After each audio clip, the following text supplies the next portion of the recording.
Okay. Hello and welcome to the fifth episode of our series Zoomcast and Business Pain, and where we will be inviting experts to discuss with us various aspects of common business pain, what are they and how we can make them better.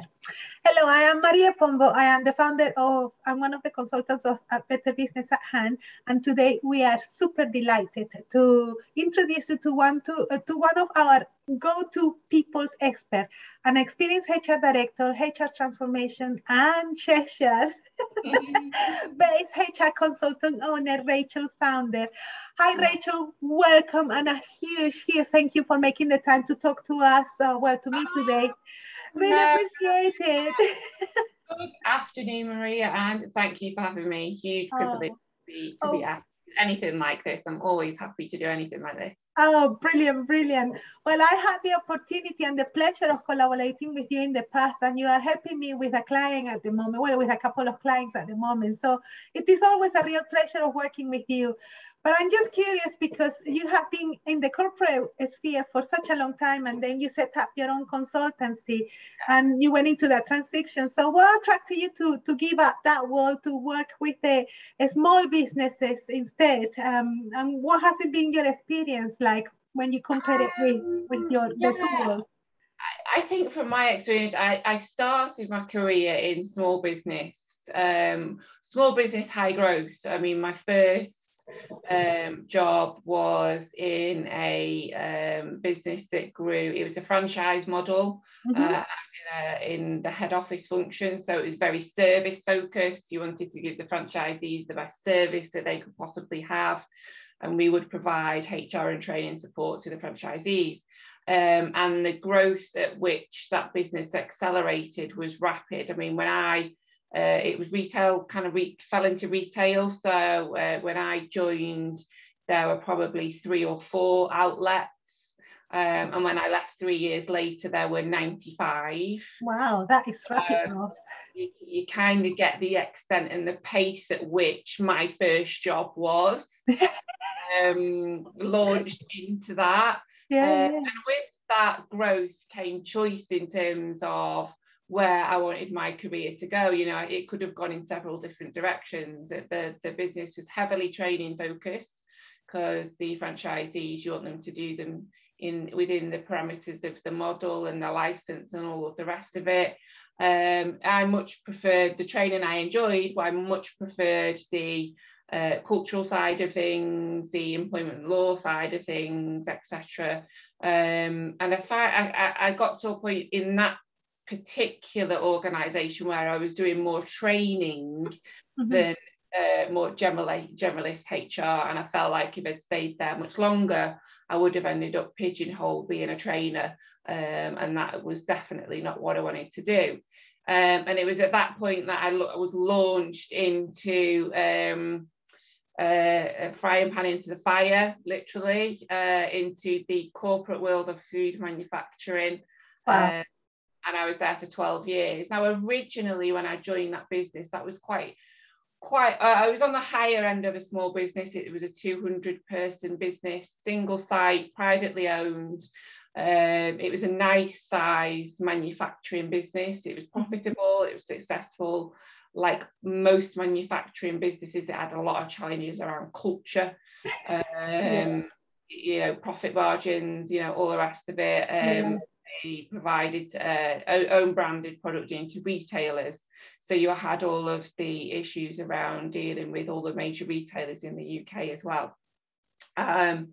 We went through quite a few mergers and acquisitions, and at the point that I left 12 years later, I was heading up a business unit that was 4 sites that had 1,200 sort of size workforce, £100 million turnover.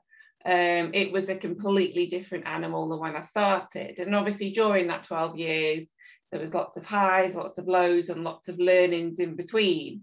And it got to the 12-year point. Anyone that's worked in corporate knows the deal, knows how it goes. There can be politics, and you know, there's limitations in terms of progression unless you want to kind of be super flexible around relocation and stuff like that.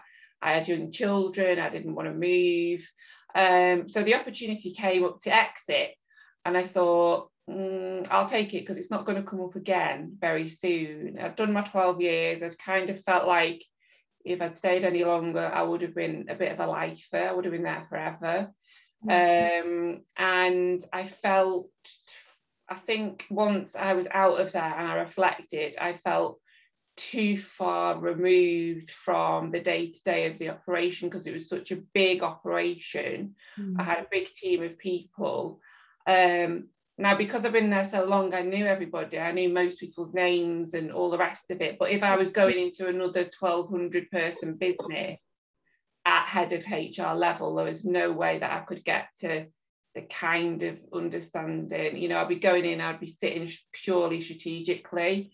And I wanted the opportunity to know who people were on the payroll, understand the businesses that I was working with, understand the intricate details of the financials, their markets, their sales, their customers. I want to know everything about everything. And that, as you do. as I do, because that's the best way that I can help match where your people strategy needs to be. You know, if you want to sell your business in 5 years, there's certain things that we can start doing now that we can align and work on and to assist you to get to that point. You know, if you want to sustain or grow or whatever it is, then you know your people are critical to that. So I think the thing that drew me to set up on my own was being able to work with smaller businesses, generally under 50 staff. Some of my clients are under 5, you know, as small as that. But I know them all. I know their staff. I know their operation. You know, I know their strengths, their weaknesses. I know the challenges that they're facing, and that I feel like I can feel the value that I add to that business. Yes. Because they couldn't afford a HR overhead. You know, there's no need for a full-time HR overhead, a strategic overhead. I'm not too precious about whether I'm strategic or operational. I like doing both. I don't mind whether I'm doing a strategy or doing, you know, right to work checks. You know, it doesn't really bother me that much as long as it's getting the business to where it needs to be. And, you know, it gives me that sense of being a part of many different teams, which is nice, because as a consultant you can get quite lonely. Yes. I think, you know, your clients really make that difference. You know, you get a good group of clients, which is I certainly have, and that's what's made a difference to me. And I have no desire to go back to corporate ever again. I like small business. I like how fast paced it is. I like how dynamic it is. There's less politics. There's much faster decision making, because there's no like long procurement teams, buyers, and all the rest of it to hoops to jump through. So I like the pace and I like the people, I think, is probably the summary.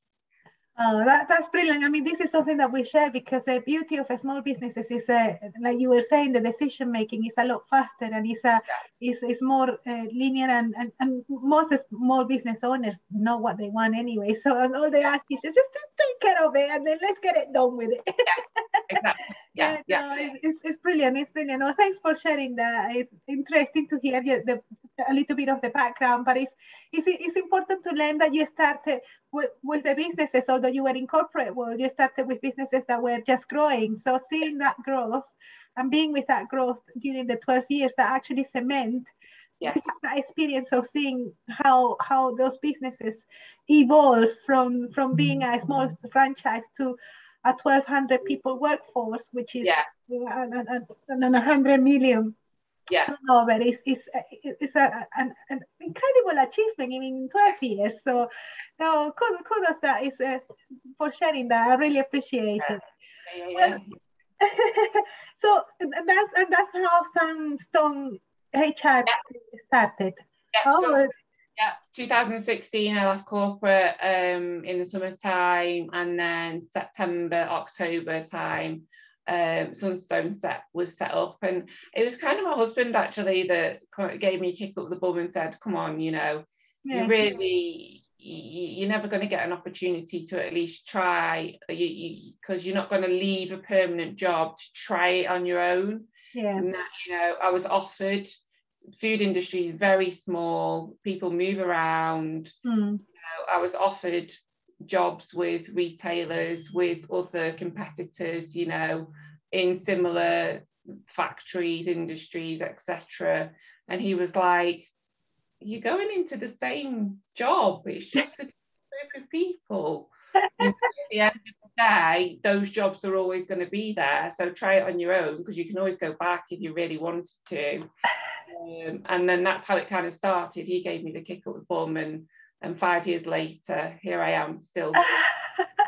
So has it been a fun adventure for you? Has it been a really fun adventure, this past 5 years of Sandstone, running Sandstone? Yeah, definitely. Yeah, I think there's been some really steep learning curves, because I like, you know, obviously I trained to do HR. Yes. And that's what I like to do. And as a business owner, you have to do all the other stuff as well. Yes. You know, you have to do your marketing, you have to do your sales, you have to do your accounts and your reconciliations and all of that stuff. And on some days I'll say, all I want to do is HR, and I've got all this other stuff to do. You know? That's been the biggest learning curve for me. And I mean, that'd be the case, but I think, you know, one of the most challenging things is having to build all of that into your mentality as part of your day-to-day. You're not just HR anymore, Rachel. You're running a business, so you are a CEO or managing director or whatever you want to call it. You know, I've got no staff. You know, there is me, so I'm CEO of myself, but I'm still a CEO, right? You still have to do your own cup of tea. Exactly, you know? Unclean the office. Exactly. No cleaner either. I mean, it gets even worse. Yeah, that's the difference between the corporate world, when you're an employee, and then when you actually have to run your own business, you really got to wear so many hats. And we do share that a lot in common, particularly when you just have to say, oh my God, all I want to do is this, or like in your case, HR, but then you have to do your own administration, and you have to do your own marketing, and you have to find your clients, and and every single small businesses go through the same pain. Absolutely. Yeah, I was talking to my business coach about it, because I said I've become a procrastinator, and he's like, well, we all procrastinate at some point, you know. You're not one or the other, you know. I said, well, I'm procrastinating a lot more than I used to, you know. Rather than doing that, I'll go and do something that's just, I'm not adding value to anyone anywhere. And it's just because there's just so much to do, you know. Sometimes you get to a point of overwhelm, and I'm like, right, I've got to go out, I need to take my dog for a walk, clear my head, and then come back and revisit what on earth I've got to get done today, because there's a lot of balls being juggled, and, you know, prioritizing can be hard when you're on your own. Yes, it is, particularly when you actually, all of a sudden you have an email and it's an urgent, and then, you have your... All urgent. All of urgent, I tend to have my free rocks to do on the day. So I have my, and I try to do them first, because I knew, I know that the moment that, you stop, come 10 o'clock in the morning, or whenever you start your day, you have your emails, and then you have the phone calls, and then you just don't get anything else done. And then you haven't done your three main rocks. Right. And it's quite, and that's when you become kind of overwhelmed, because I have experienced that as well. And it's just one of those things that you have, particularly when trying to run your own business, but you really got to be non-negotiable with your free stones. That's what I have learned. Write it down, put it in your calendar, on your Outlook, do that in the day, and then that is non-negotiable. Then you can move on to the next day. Right. And it's very funny, because actually we're talking today about all these business pains that business owners go through, and I usually ask my consultants, from their experience, what they will say are the most common pains for business owners. But in this occasion, and this is why I want your experience, because you're super people's person anyway, and I'm very approachable and hands-on HR consultant. So, but with the staff and skills shortages being so topical at the moment, it seems like the major pain at the moment, and a good starting point is this, you know, the so it will be really interesting to hear your observations on the current crisis and how you have been able to help your clients navigate these issues, and has there been any alternative, you know, for that you have been able to tap on? Oh gosh, it is so difficult out there in terms of recruitment at the moment, and I think it's difficult to determine, to pinpoint the reason. I think it's definitely a perfect storm of many things. You know, obviously we exited the EU in January, so we had a grace period of 6 months where people could continue to work in the UK without any kind of, you know, additional visa requirements or anything like that. That ended in the summer. So a lot of the EU workers that we had in the country either went home or went to a different EU country to continue working. So we lost a big chunk of that workforce, which were big part of our food chain production and big part of our hospitality industry. And they're the two areas that are struggling a lot at the minute to recruit. So I think that Brexit obviously has not helped anything. You know, everyone's got their own opinion on that. And then obviously we had, you know, just as the grace period came to an end, we had our country open back up again. Hospitality opened up, air travel opened up. You know, all of these things that had kind of been closed, and we'd not really felt the impact of the EU and the whole Brexit situation came to fruition, because there's not been a lot of job creation. It's not like there's a load of growth in the country economically. It's not like there's a crisis because we've created lots more jobs. There's a crisis because lots of people have left. And I see it in two parts really. We obviously see the impact in manufacturing, in, like, you know, we see it regularly in like picking of crops and food production and all of that type of stuff. I mean, I dread to think how my colleagues back in food manufacturing are coping, because my factories were 80% Eastern European when I was running them, because that was the only way that they could run. So I don't know how they're managing it, and we know it's not being managed, because we regularly are seeing the shelves empty of crop and all the rest of it. You know, everyone's doing their best. We've obviously had the lorry driver crisis. On top of that, we've got the whole supply chain issues. We've got stuff stuck on boats because of COVID and China and production, and, you know, reduction of certain things. My husband works as an engineer, as traders engineering, and his biggest issue is microchips at the moment. So you don't even work in that industry, you won't even comprehend the supply chain issues around chips at the moment, because they stopped mining metal as part of the pandemic. So it's the pandemic, it's Brexit, it's, you know, people leaving, everything reopening. It's just it's a combination of lots of things that have brought us to the point we're at now, where everybody's struggling to recruit. You know, a job that I have been helping one of my clients with, that I'd normally be able to fill really quickly, I've had for 7 or 8 weeks, and I've had one applicant. One. I mean, and it wasn't, you know, not even a great applicant. It's not, you know. But then equally at the other end of the market, you know, I've got clients who are in more technical based industries.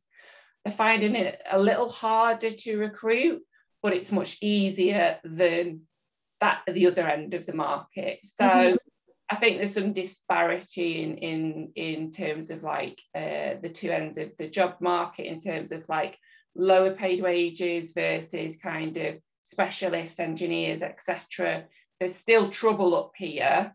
There's still a shortage up here, but it's not as much as it is down here. In terms of solving it, I do not have an answer, I'm afraid.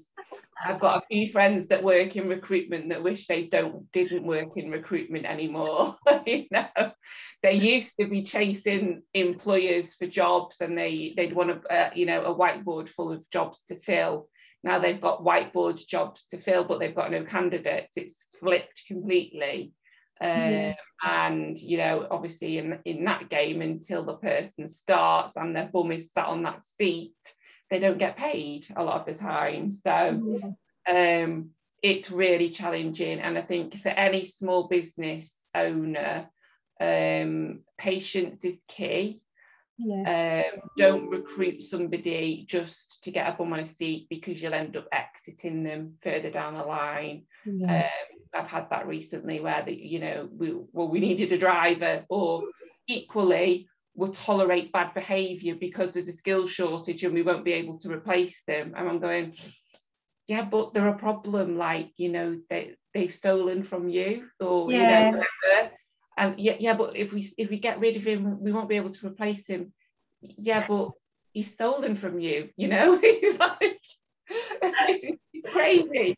It's crazy, really crazy, and there's no answer. I think patience is key. I think being a bit more creative around how you advertise, about how you think about your roles, about thinking about the stuff you offer in addition to salary. That's a lot more important now.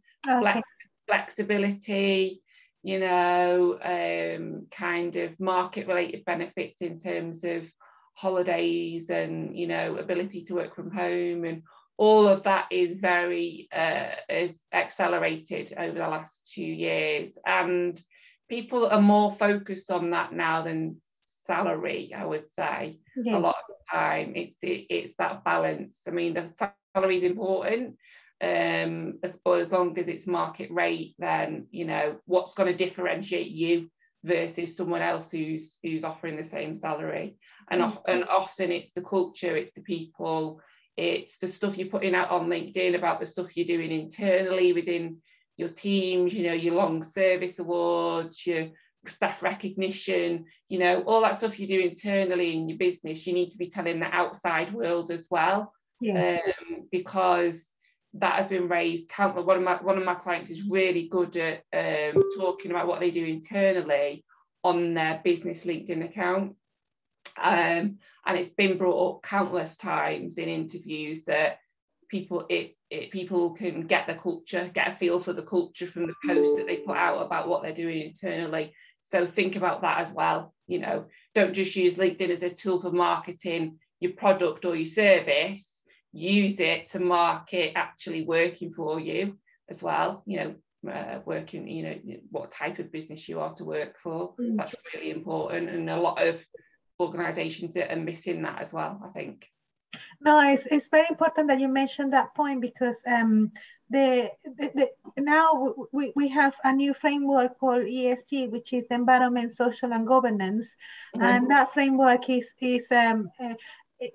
although it started with the corporates, it actually is trickling down to the small businesses, and there is, the UK is run by small businesses, so small businesses need to come on board on the ESG framework, and it's an important framework because, like you quite rightly pointed out, in 2 years, people are no longer looking for salary, they are looking for better quality of life.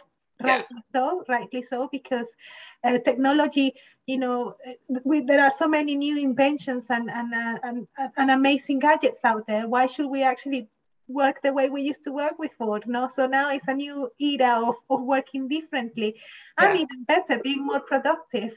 So the social side of it, which is the community you build with your own employees, are important to showcase it. Correct. You know? And if you don't showcase it, nobody will actually know. what your culture is. So and it's such an important point that you raised there. And only, well, it will attract best talent to the business, but it does it absolutely. It can be a differentiating factor, because if you've got, you know, two job offers on the table, or you're looking at 2 jobs to apply for, and you're looking at the LinkedIn or the website of those companies, and one just tells you all about the products and the services and the marketing of that business, and the other one tells you about that, but also tells you about the employees that work in the business and how we work, how they collaborate, and what kind of things they do together, what kind of team activities you do, you know, all of that stuff. Which one are you going to go for? You're going to go that way, right? You know what you're getting. That one's being very quiet, so that makes you a little bit suspect. Do they care about the people? They might be doing loads of stuff, but if you're not telling anybody, it's no use, right? No use, absolutely. No, it has to be done, and the message has to be done consistently, both on the website and also in your socials, isn't it? Because well, most people actually check you out through your socials first. So it's an interesting progression, because I mean, obviously you got the 2 ends of the market. You got the kind of like the high spec or highly skilled labor force that you're looking, and then you have the just normal labor at the lower end, and you know, and having those additional kind of offering, then that even may attract even the lower end. You know, it's like, oh well, this is a company that have a better culture for me to go through. But it's quite interesting when you say about the industry, the food, the hospitality, now that we're coming out of the pandemic and people are actually getting back to some sort of normality. But I also find the construction industry is struggling with that, and even all the constructions. And of course, it's just like I'm finding a bricklayer or a road worker. It's just like looking for a gold nugget. I know. Do you think that most business owners could approach, you know, perhaps kind of like higher education, you know, like a school or colleges, you know, to get that skills? Will that be a good way for them to? Yeah, I mean, I think I've always been an advocate of grow your own talent, regardless of what industry you work in. I think the generational differences now, you know, we hear about millennials, Gen Zs, you know, all the rest of it. You know, they're not as loyal and all the rest of it. They are. But I've definitely seen very loyal millennials and Gen Zs, and you know, they want to stick around. Their motivators are different. They're more bothered about environmental impact, giving back to the community, a kind of equality, rather than accelerating up a career ladder, and you know, materialistically they're not motivated generally as much as like my generation upward would have been. So I think, you know, there's a shift in mindset in terms of how business owners need to start to be thinking about that. You know, I reference my daughter quite a lot, because my daughter's just turned 11 and she's very focused on the environment, the planet, you know, pollution, recycling. You know, she's always lecturing us. She's she's pretty much vegetarian, just because she doesn't like, not because of the animals, she doesn't like meat really. But my view is that she's just turned 11. She's going to hit the workforce in less than a decade. Yes. And her motivators are very different than those people that are in the marketplace now. Yes. So what we're doing to prepare for these people coming through, because 10 years is not a long time. No, that is such a valid point, Rachel. I'm glad that you brought it, because even in the shorter period as well, I mean, there is a transition. I noticed that as well. Obviously, when we were growing up on the 80s, we had clear kind of gender definition on that period, and then 70s, and still, you know, we're still struggling but it's getting, in my opinion, it's getting better. And of course, you know, even my daughter, I saw her when she finished her own, you know, university career and then moving on to the workplace. But now her motivations are so different to the ones I used to have. Like, you know, I used to earn money to buy my own home. Well, no, nowadays you don't really even have to own your own home. So it's no, it's not bother. It's a complete different, and they're more into the, you know, the environment, recycling, reusing. It's encouraging, because, but in a way it put you into shame, because, you know, in those days you used to use a lot of plastic and disposal.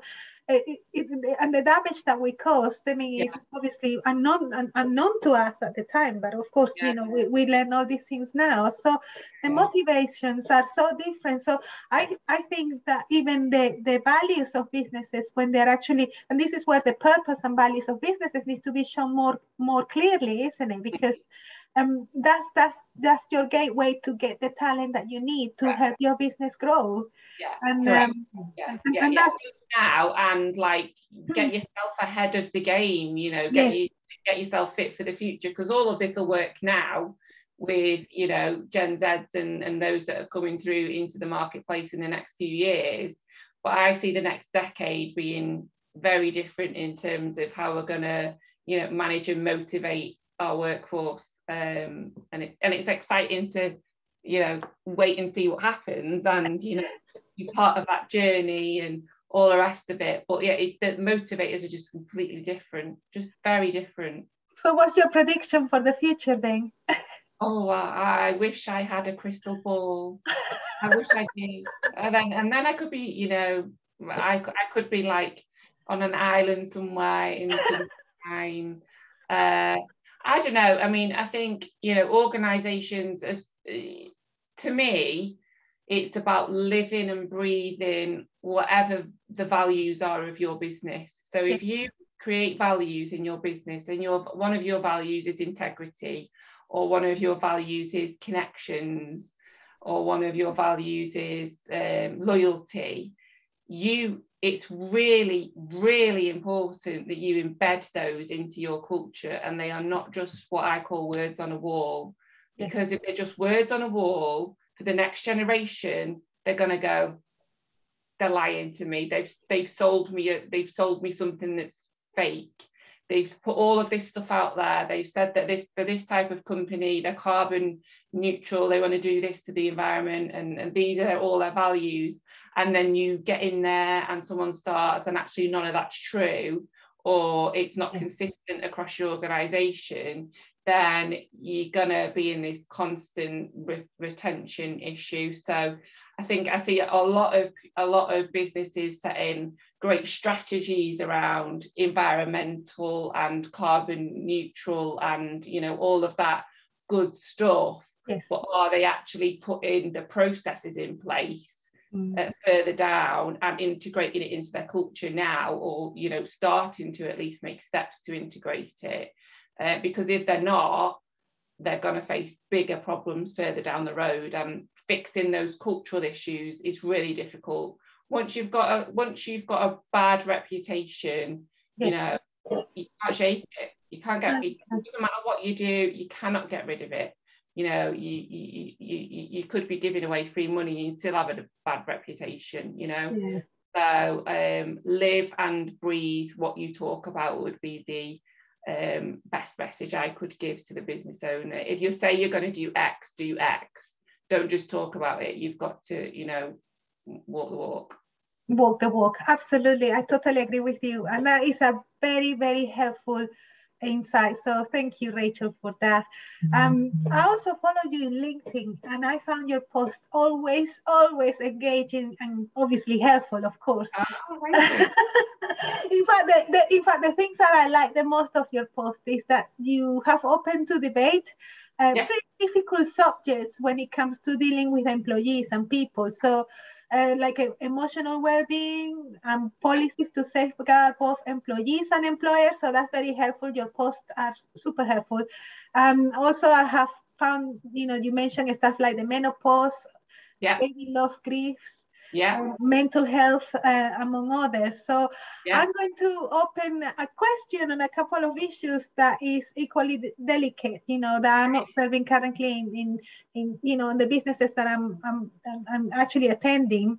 Yeah. And some of the complaints that I found, these complaints are affecting the working relationship, and it's nothing to do with the negative of the negative side of it. It's just like perhaps being overseen, but there is a lot of complaint in terms of positive ageism and above a spectrum, and there is a lot of complaint about positive discrimination insofar, complaints arise as some employees' progress being perceived as overseen, given that the businesses need to push a diversity agenda and an all-inclusive agenda. So, I know this is a very delicate topic because, we don't want to be seen as, racism, or there is a lot of movement out there, and we don't want to add, to the fire, to the wood to the fire. But there are issues that small businesses are encountering, and they don't really know how to deal with those issues because, you need to be inclusive and diverse, yet, you need to make progress to the existing workforce that you have. Being equal. So that equality is sometimes difficult, or that balance in equality is extremely difficult, and ageism as well seems to be being a pressure point at the moment. Either you are too young to be doing this, or you are too old to be doing that. Or you're overqualified, or you're underqualified. Or you're underqualified. So I know, it's just a nonsense. I mean, my approach is always irrelevant to the person. I mean, I always look at behaviours, because I think, I encourage my clients to work through defining what their values are in their business. So if I work within a childcare business or a manufacturing business, or I don't know, a charity, just looking up at my board because I've got, my client base is so diverse. Their values and missions are slightly different, right? They've all got different directions and different motivators. So the key for me is all focus on recruiting people into the business with the right behaviours. Now, a lot of businesses are feeling pressure, I think, to go, oh, we need to, have more women on our board, or we need 50% women on our board of directors, we're all men, or, we need to have more, all of our workforce is white British, we need more diversity. And all of obviously with diversity comes some great benefits. Different cultures, different ideas, breaks down barriers. There's so many positives to it. But equally, what I would never advocate is recruiting somebody just so that you look like you are being more. You tick a box. Equality, you tick an equality box. So you recruit. I mean, as a female, I'd want to know that I got the job based on merit, not because they needed another female on the board of directors. That's just my personal feeling. I mean, I was 12 years in food manufacturing, it was all men. That I think I was the only woman generally in my business unit in a senior role. That was just how it was. And you see a lot of businesses now going, oh, we need to, and it's being measured, we need to increase females on boards, on exec teams by X%. Well, I don't want the job just because I'm female. I want the job because I'm the right person. And it's the same with any equality. I don't think anyone would want the job just to fill or be a tick of a box. They want the job because they're the right behavioural fit. And it's a hard balance. It's a really hard balance. But I think, again, it comes back to culture and making sure that you've got a culture that is fit for the diversity that comes with equality. Because if you bring somebody, if you've got an environment where you've got maybe only one person, and everyone else has got all of the same religious beliefs, that person's going to feel segregated and not understood, and you know, when they might want to go off and do their prayers or whatever, then no one else will understand. So you've got to really proactively focus on creating an inclusive culture and educating everybody on the differences that exist in the workplace, or that might not exist now but will in the future, because we want to expand, you know, our culture to, you know, represent our country, which, you know, if you look out at the UK wide, as UK as a whole, we're a very diverse country. You know, we are, in terms of, you know, age, religion, whatever, that, you know, all of those protected characteristics that we talk about in legislation, disability, and, you know, all of that. Ageism is an interesting one. I had a case recently whereby somebody had been made redundant, and I am pretty convinced it was because of his age, and we ended up settling out of court, and it was evident that they wanted to, you know, a younger manager had come in to lead the team, and it was evident that he wanted a younger team around him, and you know, that just screams to me poor leadership.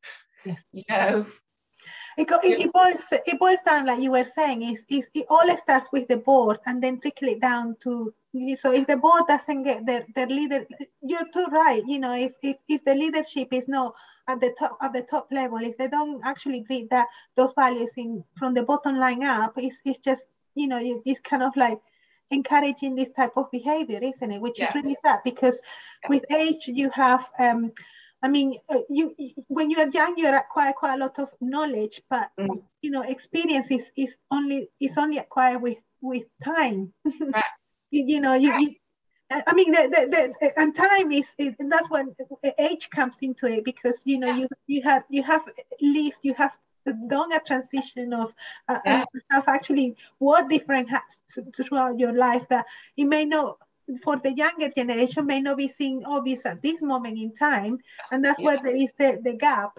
But you're absolutely right. I think I know that some boards are including now like an employee representative, so having somebody from the bottom line being on the board, so that they can actually hear the you know, like being more in connection with the workforce, which I think is a major breakthrough in terms of board composition. But it also requires, you know, a lot of board members to be trained into it. So you got and it's got to be again, it's got to be authentic. It's got to be authentic. Yes. And you know, if you're just doing it as like a show pony, you know, to tell the world this is what you're doing, then that's great, but that's going to have the complete opposite effect of what you intended it to do.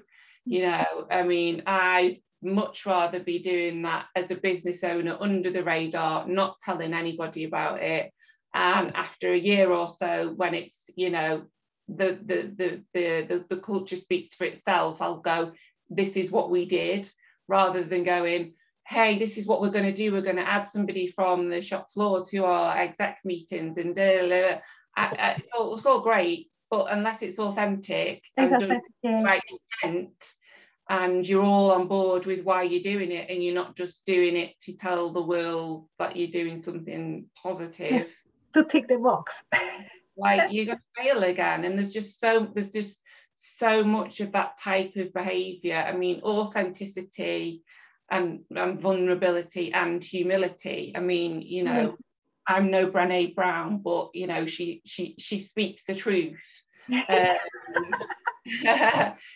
know, if it's not done with authenticity, then it's going to fall flat, and you'll just, you know, that workforce then will become demotivated, because they'll pick up that it's not authentic, they're doing it, we're just being used to tell a story, like, you know, and it's not going to work.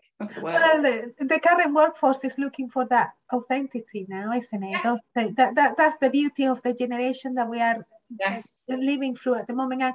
And I think the pandemic, although it has been a difficult time for many people, it has opened new opportunities that and opportunities and a chance to rewrite rules, Agreed. that it will be difficult not to miss. So I just hope that people, particularly business owners at the higher level that have managed a large workforce can, listening to this, can take 1 or 2 points, because it's so true, authenticity. Yeah. Sorry, my Spanish. Clarity, transparency, and meaningful. It's all those things that we talk about. It's just so important, and I'm very grateful that you have brought it up, Rachel. It's so important at board level to have this type of messages.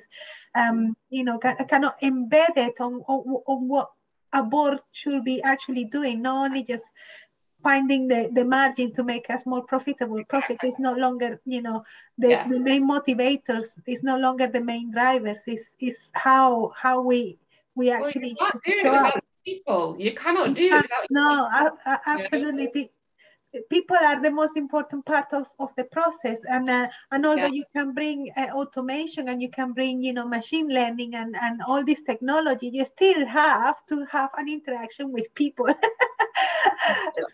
You've still got to create those relationships with your salespeople and your buyers, and all of those relationships. They still have all got to happen.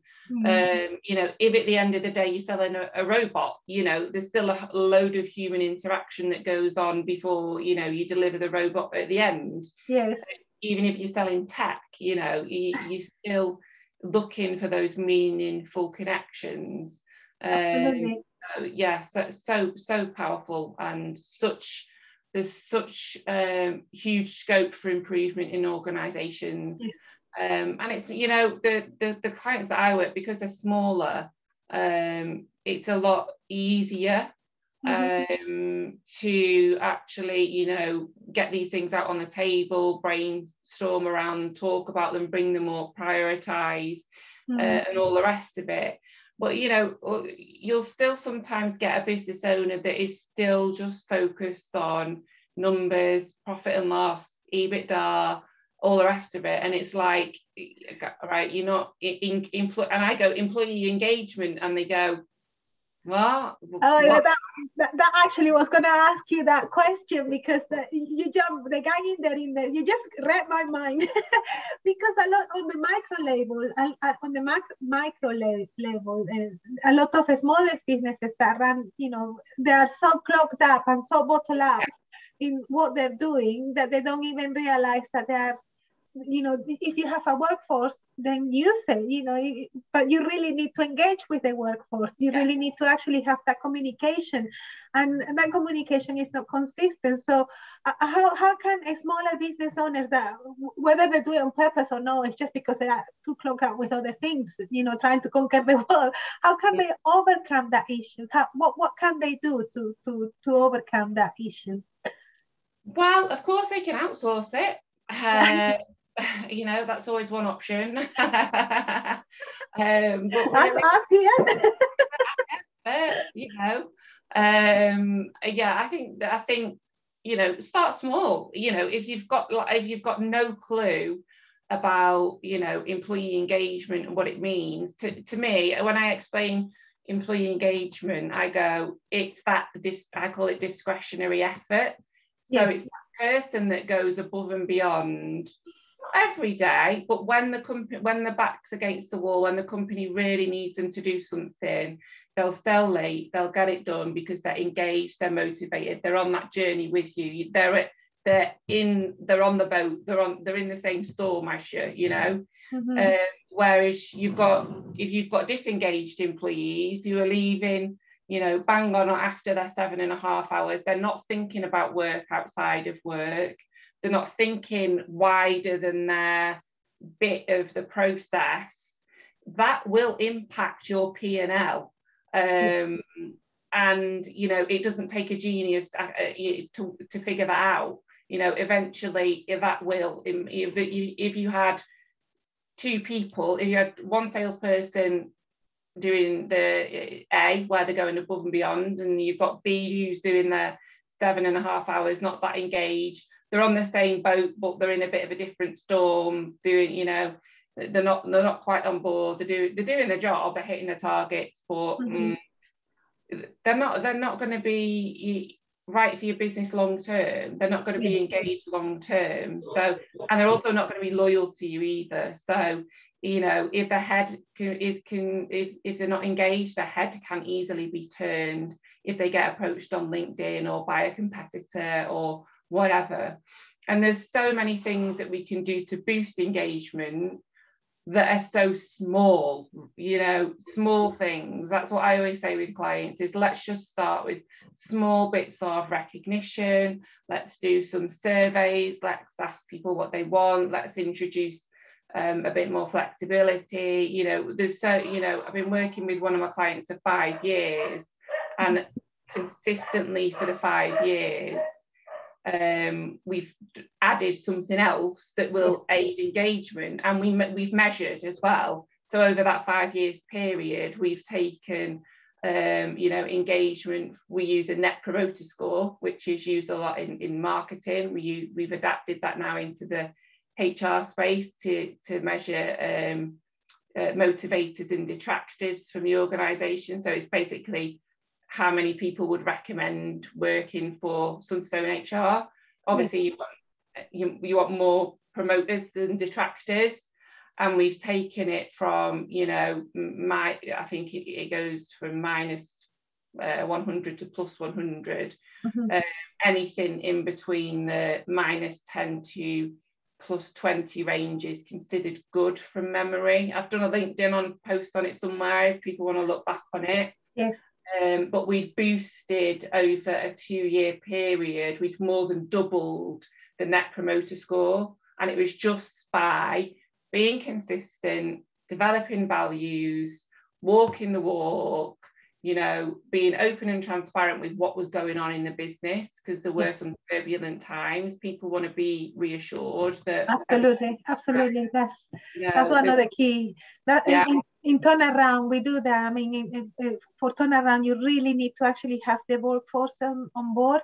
I mean, obviously you have your you know, your key stakeholders, like your the top creditors that are putting pressure, or you have the board on, you know, you have to liaise with the board as well. But once that you have the turnaround plan, you have to execute it, and to execute it you really need the workforce on your side. So if you don't have a prime workforce that are actually, because the first thing they do is like, oh my god, I'm going to be unemployed. That is that's the first thing that the panic triggers, doesn't it? So that's why the engagement, employee engagement is got to be 24/7 in a way, isn't it? So it's an important point, because a lot of small businesses don't realize these issues within their own business when they're actually facing difficulties, time of difficulties, that you really need to lay the ground for the employees, because they forget that your employees are preferentials. The preferential creditors, they are priorities. Exactly. I mean, and that business, you know, that I was just talking about, I've been working with for several years, where we've done, you know, incremental things to improve engagement, and on all the data supports that we have done that. COVID has hit that business quite hard, of course, and that it's been quite a slow recovery, and I can categorically say it's because we've got an engaged and motivated workforce, that they've not lost anyone, even though it's turbulent and the job market's buoyant. We've not had any regrettable leavers, and it's because they're in it, right? They're in that journey with the CEO. They're all aligned. They're all in the storm together, and they'll all get through it together. He's bringing it all together, creating that connection. And that's a 45 person business. So it's one of my bigger clients as well. It's, you know, it's not a tiny one. So you know, to get that kind of level of engagement with that kind of number consistently, it certainly helps. I mean, and this is what you need to do very early on, don't you? Because if you don't create that engagement, you know, when the times are good, when the times are bad, you won't have that loyalty, that support that you really need to sail you through the next.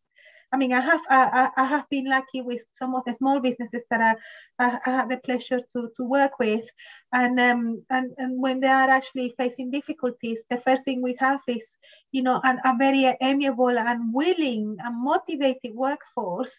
But smaller businesses tend to be more kind of linear. There is no hierarchy, so there is more connectivity. I mean, the CEO knows the cleaner practically, you know, for the first name, and they you know, they have a cup of tea together. So it's a different type of relationship. But yes, that engagement, I find it fascinating, because it's obviously the engagement is very much tied with the culture, with your purpose, with your values. So it's all interconnected, and people do take this engagement, you know, this crucial engagement and communication for granted, and it shouldn't. So I mean, what would you say, because we have touched base with so many topics, and I could grab you all day, and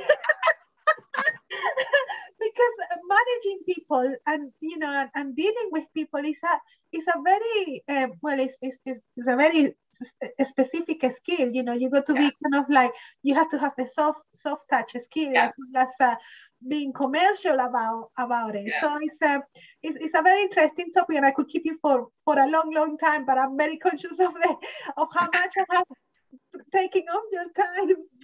So but what would be your word of wisdom that would you like to share to those you know, that are watching, that want to get their HR management and people strategy into better shape? What would you say you will be your master, apart of outsourcing Stone HR, Stone HR? Give it to somebody. Just give it to somebody. I'll take it all away from you. You won't have to think about it ever again. You know. Absolutely. I think there's a few key things. I mean, the first thing I always do with clients is make sure that that they're a compliant business, because if you've not got your contracts, your policies, and all your stuff relating to legislation in place, you know, you're fighting a losing battle. So whilst it's not one of the most exciting parts of HR, it's very important for both parties to have that in place. You know, the employee needs to know where they stand from an employment standpoint, you know, with a contract, and what do they do when this happens or when that happens or whatever. And, you know, and from an employer's perspective, if things go wrong, what do they do to navigate that? So it's a bit like, and it wasn't me that came up with it, but it's a bit like your contract and your policies are a bit like a marriage certificate. Yes. They're of use in a divorce situation. Most of the time you actually don't reference them, you don't need to look at them, you know, it's not something you read every day. But that's where I would always start, because if you've not got the basics in place, you're going to run into trouble somewhere down the line. You know, we all know if you've not got a contract, there's so many businesses out there that still don't have contracts in place. Absolutely, yes. And it's unbelievable the amount of businesses that are run with the employees. Right now, you know, it was overshadowed by the pandemic. From last April, a contract of employment is a day one right, and if you end up in a tribunal, they'll whack a fine on you straight away without even hearing the case for not having that in place. So get the basics in place, and then once you've done that, for me, you can get onto the really fun stuff. So you can figure out, right, what's our strategy? So if our strategy is growth, then what does that look like for our headcount? Have we got the right people in the right places? Have our managers got the right skill sets? Have we got the right kind of career paths for people, progression pathways, not just from a training and development standpoint, but from a salary standpoint? People forget that some people like the pathway side of things. How do we stay connected to our people? You know, I hate annual appraisals. I don't do them with any of my clients. We do something different. But it means that there's a regular check-in with staff so that they're getting that constant regular feedback. And I think the biggest thing for any manager is to have coaching or a set of coaching skills at their core. And that, you know, all too often I see a great person who's technically good at engineering or IT or software or, you know, I don't know, managing children's charity or whatever, and then you promote them into being a manager, but you don't give them any skills to do it. And then manager's an actual different kind of job completely. Altogether, yes. Yeah, so I would always be an advocate to have some kind of upskilling strategy.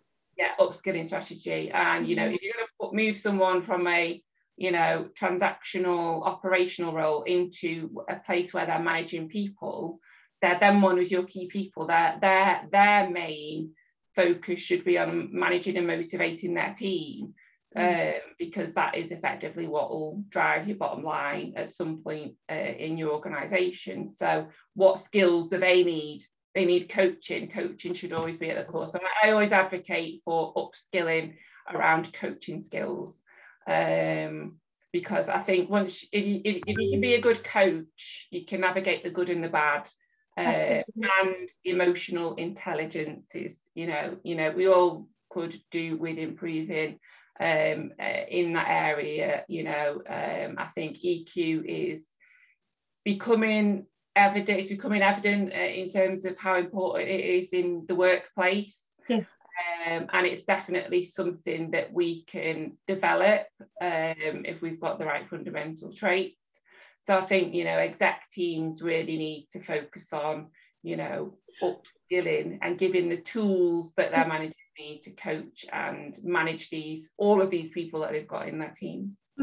How would you, I mean, for the smaller businesses that they don't understand or they're not familiar with, you know, emotional intelligence, because that is a super important point that you touch. And of course, I mean, you've been managing people, you've been dealing with people for a long time. So a lot of the smaller businesses, you know, they're just happy to have their first employee on the payroll. So, you know, what does emotional intelligence means for a small business owner, you know?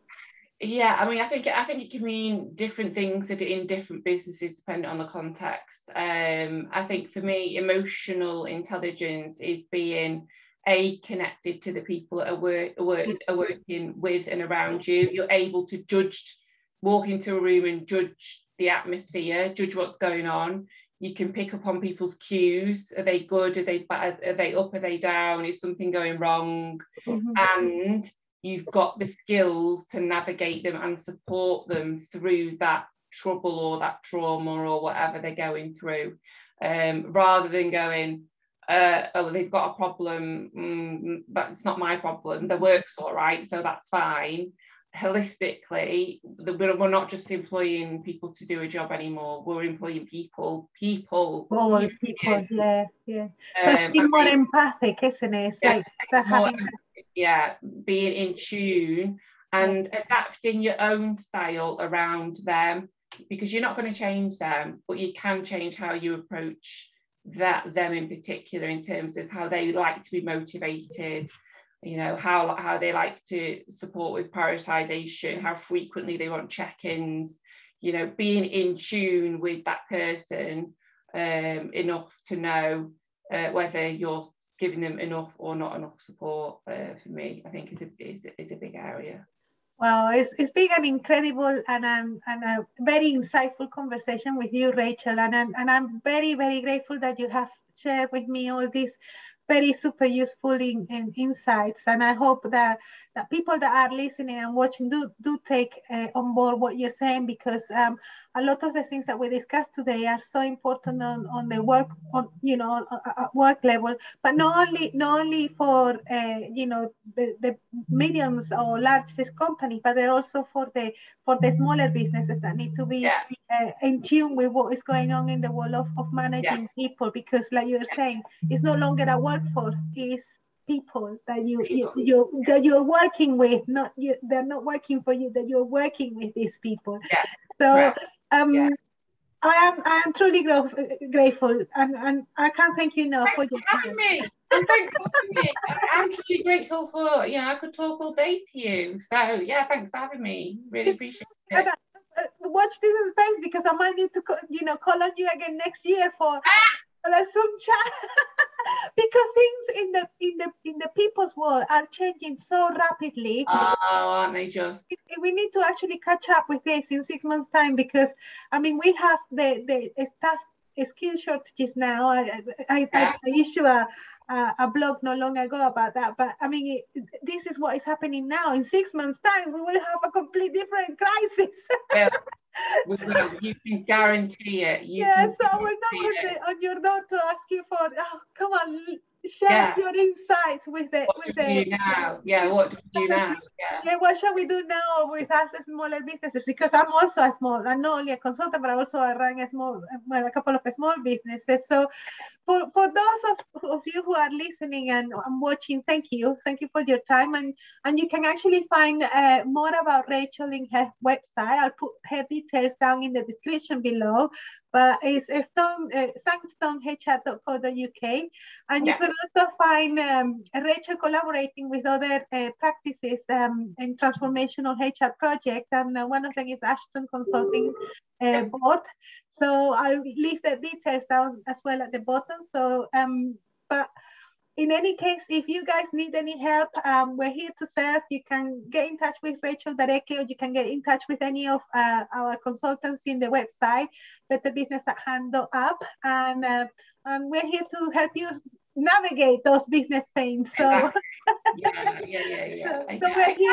we're all here to serve. So with that, I'm very, very grateful, Rachel. So thank you so much. And until next time, thanks for watching and listening. Thank you, Rachel. Look after yourself. Big hard love for Up North. Thank you. Take care. Bye. Bye.